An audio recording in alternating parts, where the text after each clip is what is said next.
Assalamualaikum warahmatullahi wabarakatuh. Perkenalkan, nama saya Rana Wardani sebagai moderator dari kelompok 7. Pertama-tama sebelum saya masuk ke materi, saya akan memperkenalkan teman-teman kelompok saya. Yang pertama yaitu Iman Abdillah Umar sebagai editor, Novi Fitria sebagai penyusun materi, Mutia Haji Kadir sebagai pemateri pertama, Muhammad Jabir Irwan sebagai pemateri kedua, Wilma Magisra Padoma sebagai materi ketiga, dan pemateri terakhir yaitu Aura Humairah.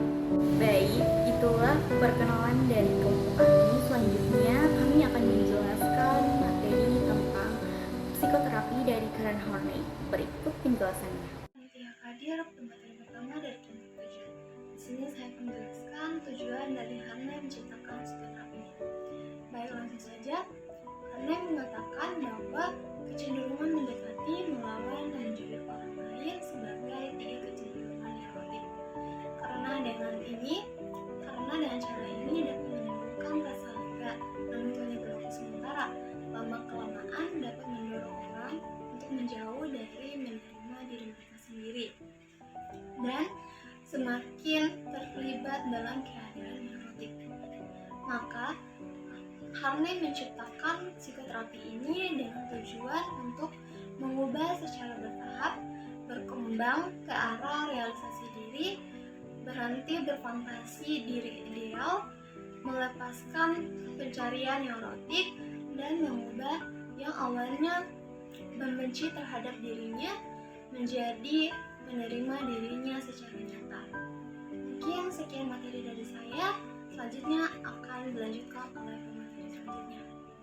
Baik, saya akan melanjutkan materi yang telah dijelaskan tadi oleh Mutia Haji Kadir dengan judul materi Tujuan Terapi Horney. Horney meyakini bahwa neurosis muncul dari konflik dasar yang biasanya berawal dari masa kanak-kanak. Seiring dengan orang berusaha untuk mengatasi konflik ini, mereka cenderung mengadopsi satu dari 3 kecenderungan neurotik, yaitu mendekati, melawan, atau menjauhi orang lain. Masing-masing dari cara ini menimbulkan rasa lega sementara, tetapi lama-kelamaan kecenderungan ini akan mendorong orang yang semakin menjauh dari menerima diri mereka yang sebenarnya dan semakin terlibat dalam keadaan neurotik. Jadi, dalam metode terapinya, Karen Horney menggunakan mimpi dan asosiasi bebas sebagai alat untuk memahami kliennya. Baginya, mimpi adalah upaya untuk menyelesaikan konflik internal. Jika terapi mampu menginterpretasikan mimpi dengan akurat ini, dapat membantu klien memahami aspek dirinya yang sebenarnya. Horney juga mengaitkan asosiasi bebas dengan gambaran diri ideal klien dan upaya yang gagal untuk mengatasi kecemasan dasar. Dengan demikian, melalui pendekatan ini, terapis dapat membantu klien memahami diri mereka secara lebih mendalam dan mengatasi konflik batin. Tugas terapis adalah meyakinkan pasien-pasien bahwa solusi mereka saat ini lebih condong pada mendukung dibandingkan mengurangi inti dari masalah neurosis. Tugas atau solusi yang cepat, tetapi hanya melalui proses pengenalan diri yang panjang dan ini membutuhkan banyak waktu dan kerja keras. Pasien-pasien dapat mencari pengobatan kerja keraslah yang dapat memberikan perubahan positif. Pengenalan diri harus lebih dari sekedar mencari informasi. Hal ini harus didampingi oleh pengalaman emosional. Pasien-pasien harus memahami sistem kebanggaan mereka, gambaran ideal mereka, pencarian neurotik, dan kebenaran mereka. Kebencian diri mereka, apa yang seharusnya mereka lakukan, bagaimana mereka menjauh dari diri mereka, dan konflik-konflik mereka. Lebih jauh, mereka harus melihat bagaimana semua faktor ini berkaitan dan bekerja untuk mempertahankan neurosis dasar mereka.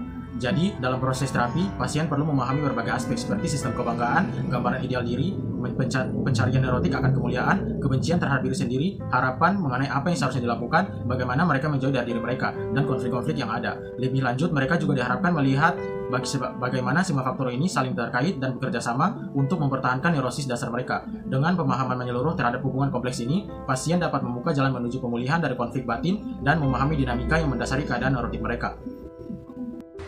Maupun seorang terapis dapat membantu mengarahkan pasien-pasien menuju pengenalan diri, terapi baru benar-benar berhasil jika dibangun dari analisis diri.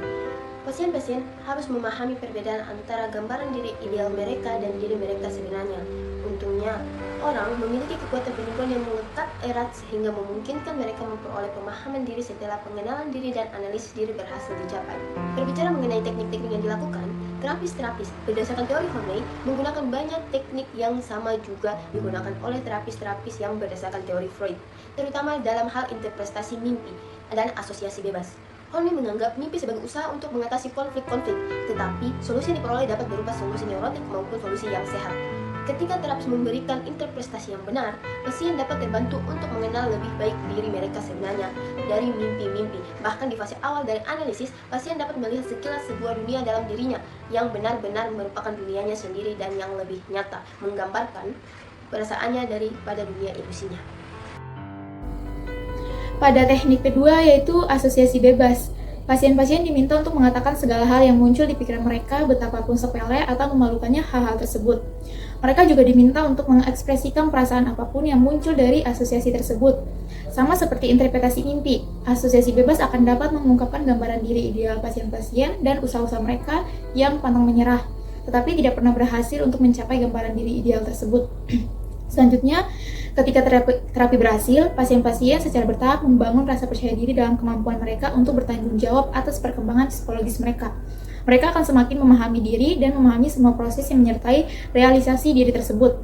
Mereka akan mendapat pemahaman yang lebih mendalam dan jelas mengenai perasaan, apa yang mereka yakin, serta harapan-harapan mereka. Mereka akan berhubungan dengan orang lain dengan perasaan yang tulus dan tidak menjadikan orang lain untuk mengatasi konflik-konflik dasar. Dalam pekerjaan, mereka akan lebih menyukai pekerjaan itu sendiri daripada sekedar melihat pekerjaan sebagai cara untuk pencarian neurotik akan kemuliaan.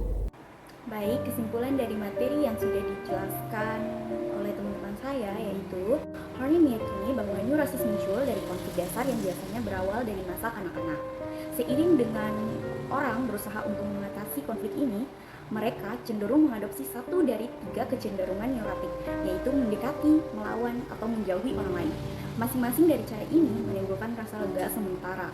Tetapi lama-kelamaan, kecenderungan ini akan mendorong orang semakin menjauh dari menerima diri mereka yang sebenarnya dan semakin terlibat dalam keadaan neurotik.